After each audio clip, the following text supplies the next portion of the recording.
Broadcasting live from the Business Radio X studios in Atlanta, Georgia, it's time for High Velocity Radio. Welcome to Coach the Coach, helping business coaches deliver more impact in less time. Broadcasting live on the High Velocity Radio Show and the Business Radio X network. If you're a business coach and want to help more people make more money and own your backyard, go to brxteam.com. Lee, this is going to be a fantastic show. It was definitely worth the wait, and now it's time. Please join me in welcoming to the broadcast with Sigmon Leadership Solutions CEO and founder, Mr. John Sigmon. How are you, sir? I am great. How are you? We are doing good here in Atlanta, but before we get too far into things, John, do you mind sharing a little bit about Sigmon Leadership Solutions? How are you serving folks? Oh, yeah, terrific. Thank you very much for asking. So we do a couple of different things, but our primary focus is on coaching. There is some consulting that comes along sort of as a parallel to that, but we're servicing primarily senior executives all across the U.S. and really all across the globe, quite honestly. So we have a number of clients that we service in the Washington, D.C. area, which is where I am today. They are largely either C-suite or aspiring C-suite individuals, but occasionally we get people from a variety of different backgrounds, but that's primarily our niche at this point. Now, has your background always been in coaching, or did you have a real job before that? Oh, well, well, that's a great question. So if I could maybe just spend a couple of minutes, and maybe it might be helpful for context, just to kind of explain a little bit about how I actually got into coaching. Absolutely, please. Yeah. Okay. Well, so I call myself the reluctant coach.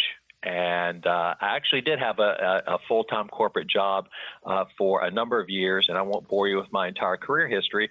But along the way, I was the last real job that I had was I was a chief human resources officer for a really large not-for-profit organization. So I was over their not-for-profit side of their foundation and their for-profit side. And I remember very distinctly about 7 years or so ago, one of my colleagues came to one of our leadership team meetings, and she said, we really need to have some coaching in this organization because our managers are really struggling and they're not doing well. And my response to that at that time was, that's something we should be training managers to do, that we really didn't need coaching. And I got my boss at the time to kind of buy into that. And if you fast forward from that, about 3 years later, I was in my boss's job and quite honestly kind of struggling a little bit to kind of get my footing. Suddenly I was in front of boards and having to do presentations, et cetera. And so I ran into a friend of mine who was in kind of the same circle, and he's a coach. And he convinced me that I could use some coaching.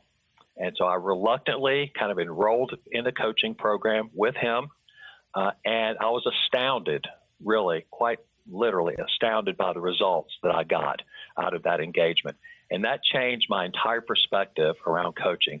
So that really is how I got into coaching. So to make a long story short, I did have a very meaningful and fulfilling career for a number of years. And I really went into coaching full time with my own business, Sigmon Leadership Solutions, about a year and a half ago. So now when you were working in that corporate job, in your mind initially, I'm trying to understand, I don't want to put words in your mouth, but what I heard was you kind of saw coaching and managing kind of similarly. Like you thought that was the manager could do the coaching. That would be just that's what part of their job responsibility. But then you learned maybe coaching is a different thing, and then maybe we got to bring in coaches to help the managers manage more effectively. That's exactly right, and you did not put words in my mouth. So that's very articulate. So that's exactly how I viewed it. I saw that entryway as, this is really a management job, and they should be providing this kind of structure for their employees. And if they're struggling, they probably aren't that good a manager. And why aren't we focusing on that?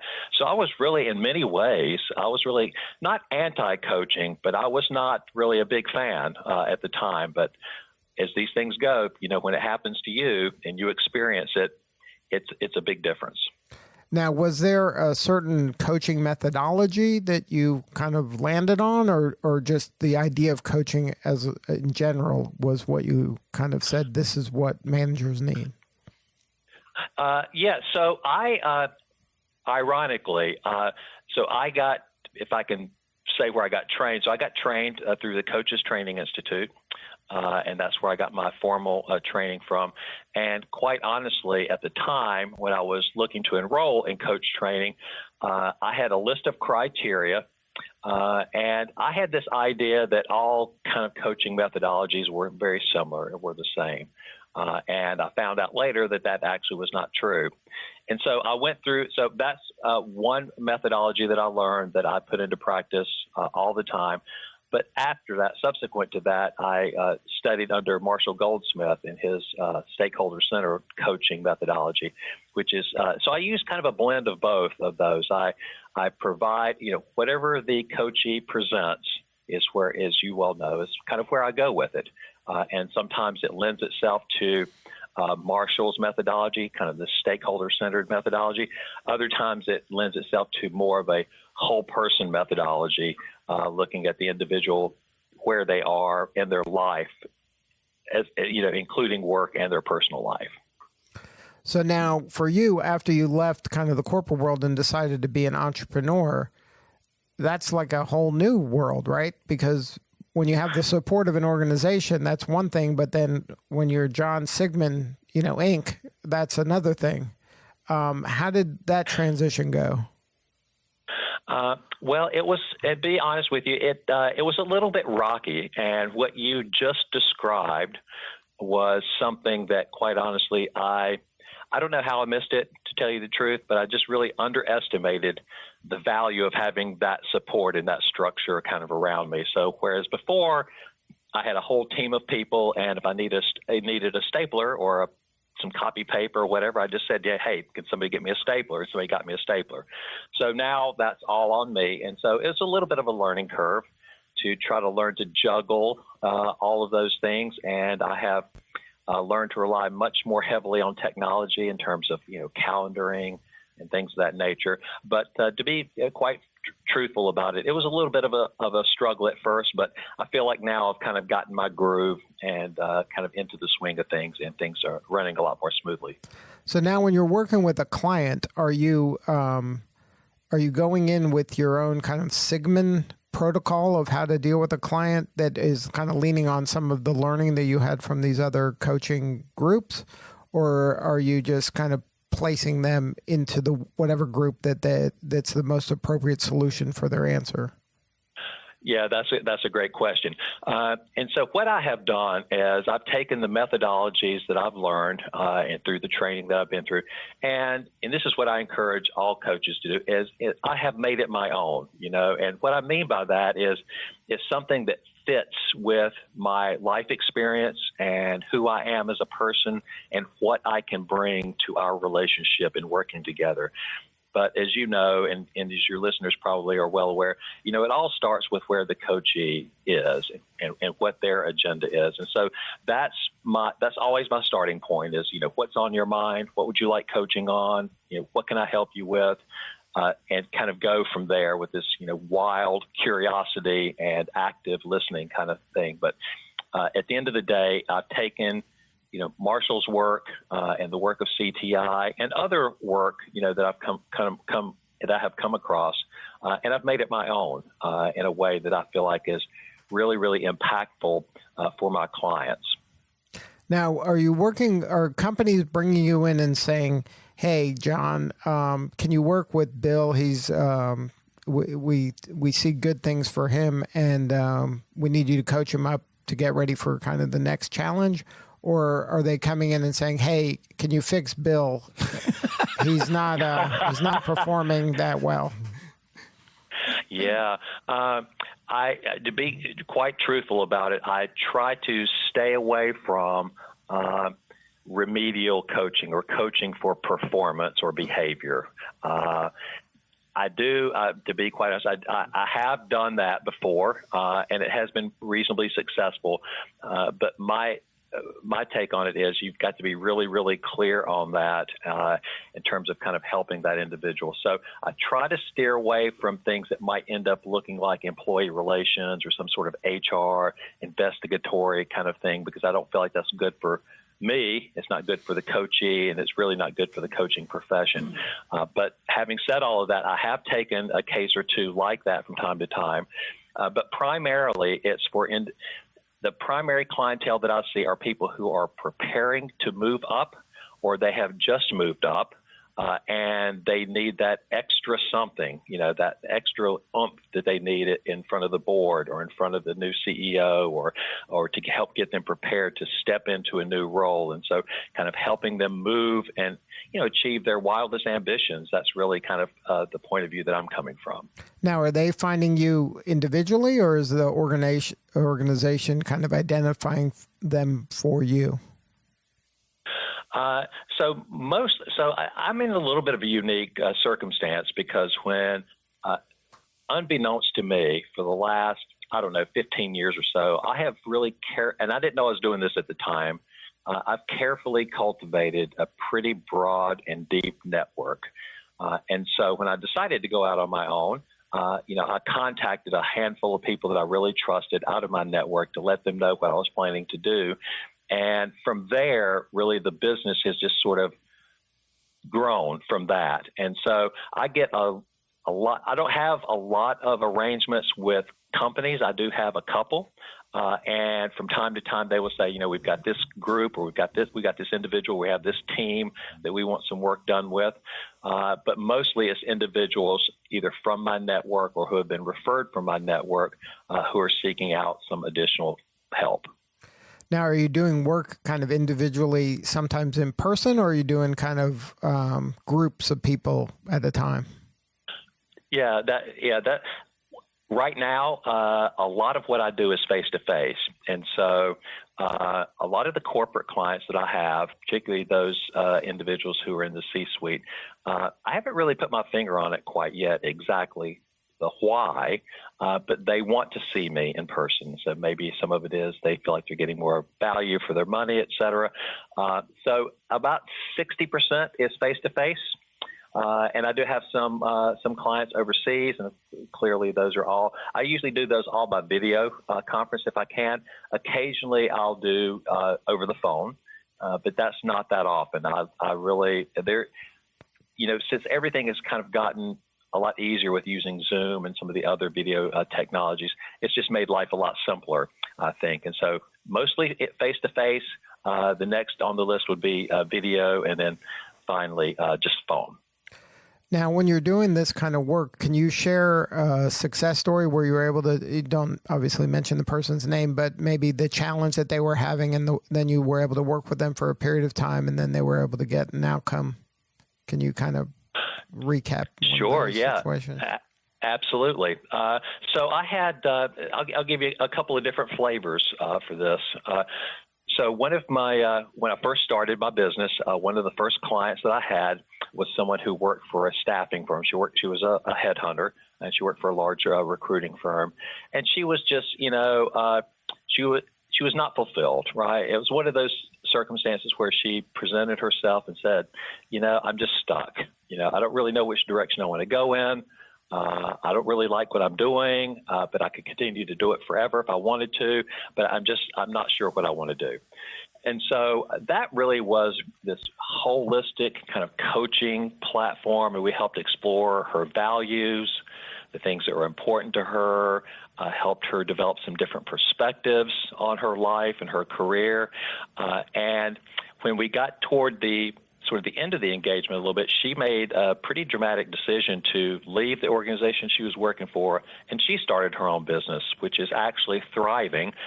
So it's a couple of years down the road from where we started, but she has a whole program built up around helping young women find their feet and find their voice in the community and learn the skills that they need to navigate the work world, et cetera. And she has a waiting list. So I'm so so proud of her and what she's accomplished. So that's one example.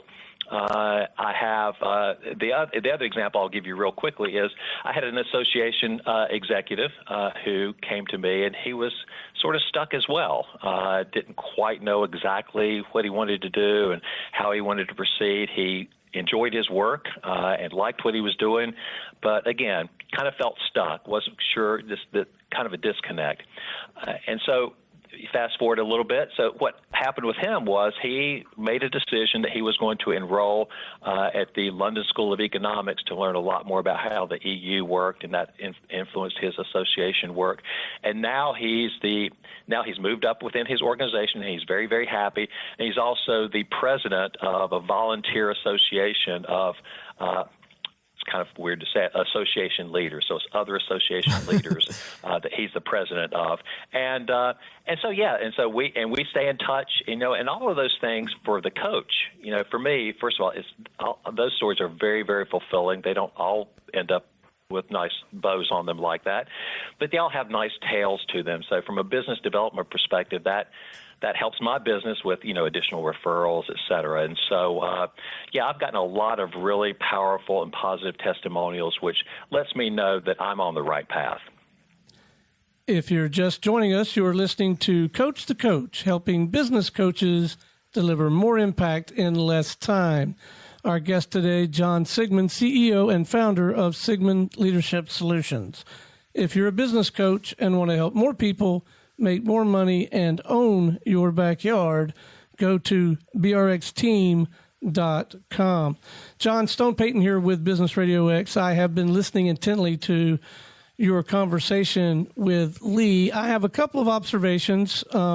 Maybe it's just Stone venting for a moment, and then maybe a question will come out of it, and maybe you can help me be a better coach. Just to give you a little bit of context before I make those observations, I'm not out in the marketplace as a coach, but I find myself wearing that hat quite often here in the Business Radio X network.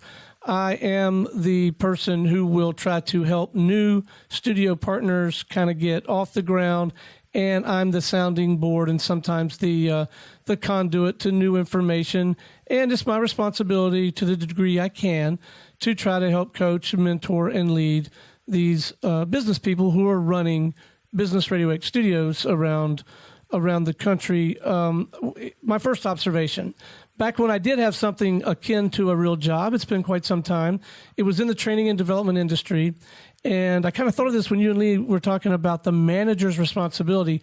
But we used to say, with regard to training, that if you didn't get the manager involved in some fashion, that they'll untrain them quicker than you can train them. So that's one thing. So I want to kind of circle back around to that, and that was our observation. I wonder if there's not some similar dynamic when it comes to coaching, and maybe it's related to this. This is a personal feeling that I just sometimes get. I feel like I'm having these very productive conversations, with Joe or Sue. I'm making these names up, but with a studio partner, and I feel like we're covering such great ground, and I'm doing a good job of not just dictating, but kind of letting them sort of self-discover the path and the next set of actions. And I get this feeling sometimes that I'm clothing them in this nice, bright, shiny, brand new T-shirt, and I'm sending them out in negative 10-degree weather. And I just wish that, the first couple of interactions that they have out there trying on some of these new skills and behaviors, I'm just hoping, I'm praying that the response will be supportive and that they won't get crushed. So I guess those are kind of related. So what I'm asking for, I guess, is your take on if you've witnessed those dynamics, but also any counsel you might have to offer someone like me who's like an internal coach, or someone who has coaching clients. What, if anything, should they be doing to sort of prepare the ground out there and maybe work with other people in their client's ecosystem to kind of to keep them from getting crushed early in their development process as they go back out? Yeah. So thank you very much for that. That's really a terrific little segue. So I think a couple of things are at play there. One is, I think that you're exactly correct. A lot of times what happens is individuals are promoted to become people managers as a result of their deep subject matter expertise in one area or another. So someone may be a star accountant, let's say, and then suddenly there's an opening for a supervisor of accountants, and they think, well, Bill over here, he's a great accountant. He's the best we have. Why don't we make him the supervisor?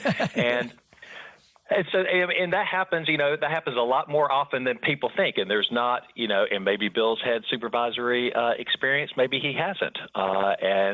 What matters is how are people supervised within that ecosystem that Bill operates in. And so the value of having a coach in that circumstance is to help Bill, I'm using a fake name here, help Bill to build the muscle that he needs to kind of go out and experiment with some of these other sorts of things. So if he's having a challenge building a team or engaging with his team, believe it or not, one of the most common things I hear is I've got a supervisor who comes in every day and they go in, the first thing they do is just check their email. They don't come around and check on their team. And so helping them learn to experiment a little bit with some things that might make a difference. And it doesn't have to be anything complex or complicated. It can oftentimes be a very, very simple solution. And so I approach it by helping that individual get some feedback, right? And that may, as a coach, that can be a formal kind of 360 or a multi-rater assessment. I typically don't start there. I typically start at a little bit of a lower level and just do some stakeholder interviews, right? So let's pick on Lee for a second. I may go around and say, where are some areas where Lee really shines and sets an example for others? Where are some areas where Lee might need a little development? And where are some areas where Lee might overuse some of these positive things? And then I'll pull all that together and present that back to the coachee and say, what surprises you here? Right. And so that can kind of help narrow down a little bit about some of the muscle that they might need to focus on, so that, to your point, they're not out there with a tank top and 10 below zero because of something that I've kind of guided them toward. They see in stark, kind of black and white, what it is that they need to work on, how other people see them. And the thing that I try to instill particularly with people managers is, and this is a little bit difficult for them to wrap their head around, is it doesn't really matter that much what you think about yourself. And if you think about it from that perspective, the example I give oftentimes is I may think I'm the greatest singer in the world. All right, and I may be convinced of that. But what really matters is what the judges of American Idol would say about my singing. And so trying to get that level of feedback can kind of help feed that safe space that your client or your coachee might need to go out and kind of exercise, again, to sort of experiment with some of the things that you're trying to help them get to. Does that help? More than you could possibly imagine. I like having that structure. And now what I need to think through for my system is, where do I go out to get some of that data to help me drive that conversation? But what I am hearing is that these observations that I've shared with you, they are valid, and I need to think through them if I'm going to really be of any genuine service to these folks.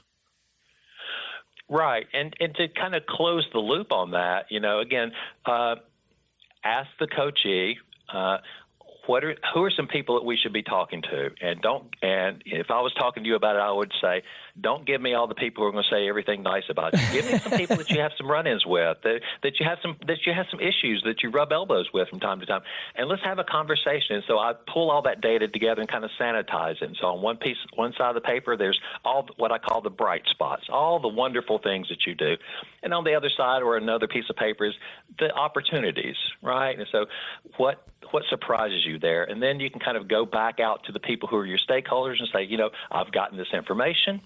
Here are the 2 or 3 things that I've decided with my coach that I'm going to be working on.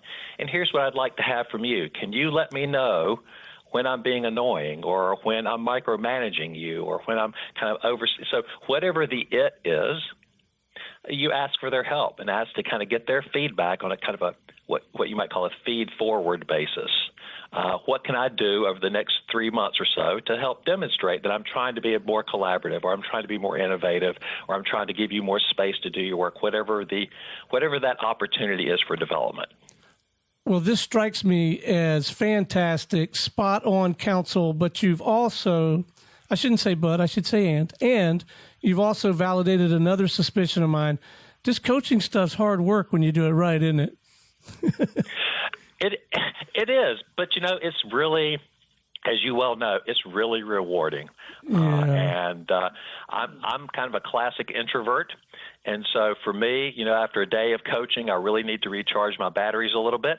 But once I get my batteries recharged, I'm ready to go the next day. So to me, it's a fulfilling life, and I wouldn't change a thing. Well, thank you for the insight and the input. I sincerely appreciate it. My pleasure. Well, John, it sounds like you really found a calling for yourself in this transition from kind of a corporate life to a coaching life. Do you feel that you really have kind of found your groove here? I really do. And like a lot of my coachees or clients, I kind of scratched my head for a number of years thinking to myself, why am I never really happy or satisfied in any job that I have for more than 2 or 3 years? And always had this sense of unease about things. And I think a lot of it was because I was just, I loved the work that I did. I loved the people that I worked with, but it was just not fulfilling for me. And so there's something about this interaction with coaching, and I can't quite put my finger on it or describe it any other way other than it is just fulfilling for me. And I just love it. So that's so it's been a great move for me. I feel like finally I found my calling. Now, if you could look back at your younger self, how would you kind of incorporate coaching into some of the early work that you did? Would you think there's a place for that in that kind of early management opportunities you had? Yeah. So this is my wish for my younger self, and for anyone really in that circumstance. So what I would wish for my younger self is that I would have had a much clearer sense of what my values were, or that someone would have spoken to me about what's important to me, what are my values. Because understanding that and getting clear about that, or getting as clear as you can about that, I have found to be extraordinarily important. So if I had done that, then one of the things that I would have found is that one of my key values is autonomy. Right, which is partially why I'm so fulfilled now with the work that I do. And so that would kind of help me understand, when I go to interview for a job, I need to understand, is this manager going to be kind of a micromanager? Is this a free environment? Do people work autonomously, et cetera? And so if I had to pick one message, it would be that find something that honors your values, or at a minimum, doesn't step on or violate your values. Now, do you think that you had to kind of get some scar tissue to really understand that and really believe that to be so? Yes. The short answer is yes. And it was, quite honestly, it was a real struggle for me. I was brought up in the corporate world and in the business world that, your feelings don't really matter. And to me, at the time, values are something kind of closely akin to your feelings or your emotions, et cetera. And it was something that you checked all of that stuff at the door.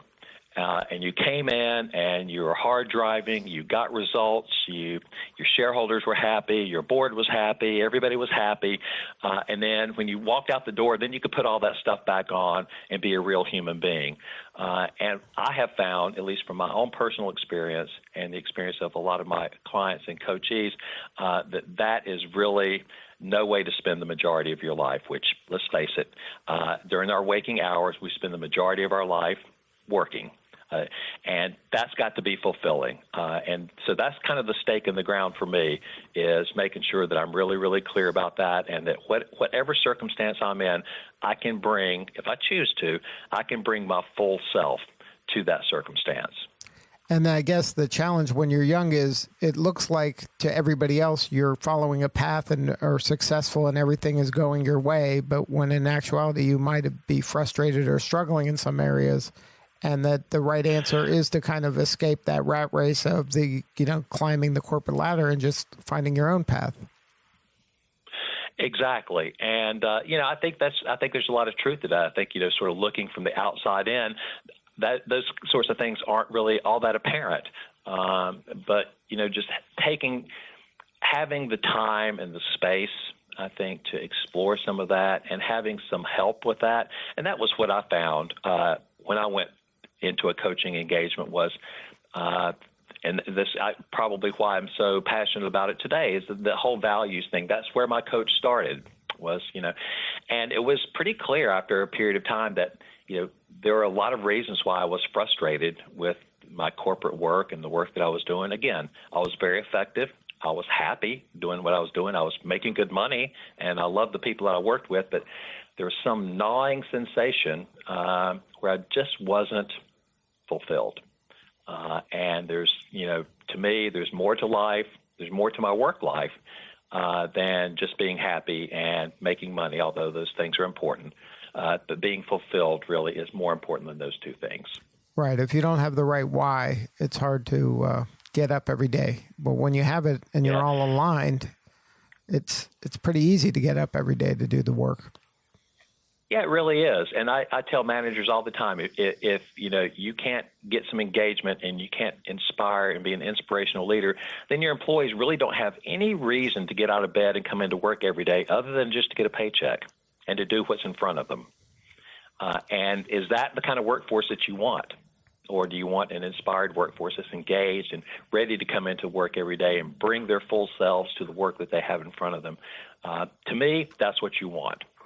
And if you are struggling with this kind of angst, then it might be a clue that you do need a coach to help you kind of work through some of that. Yeah, I think so.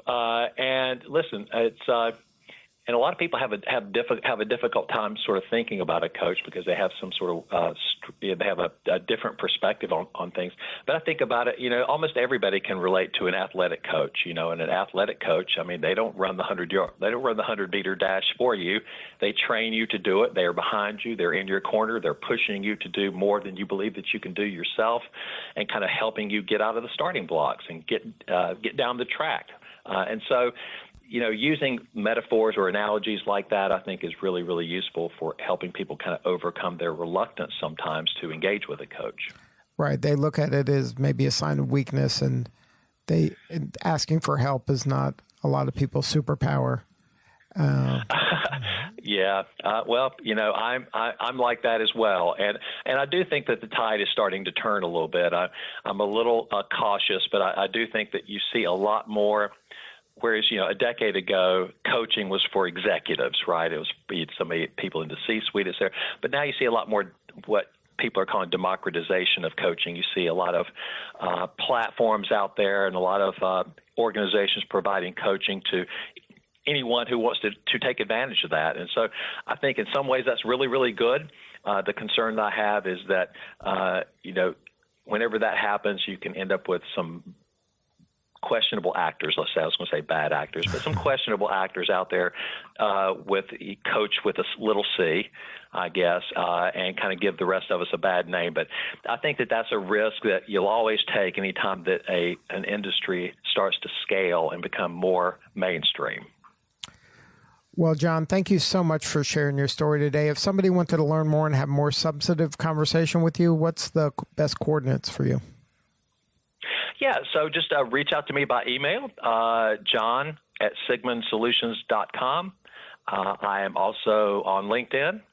I have a website, but quite frankly, I usually rely on my LinkedIn profile, but my website is johnsigmon.com. In any of those ways, you'll reach me without a problem. Good stuff. Well, thank you again for being our guest today. My pleasure. I really appreciate the invitation. It was great chatting with you. All right. This is Lee Cantor for Stone Payton. We will see you all next time on Coach the Coach Radio.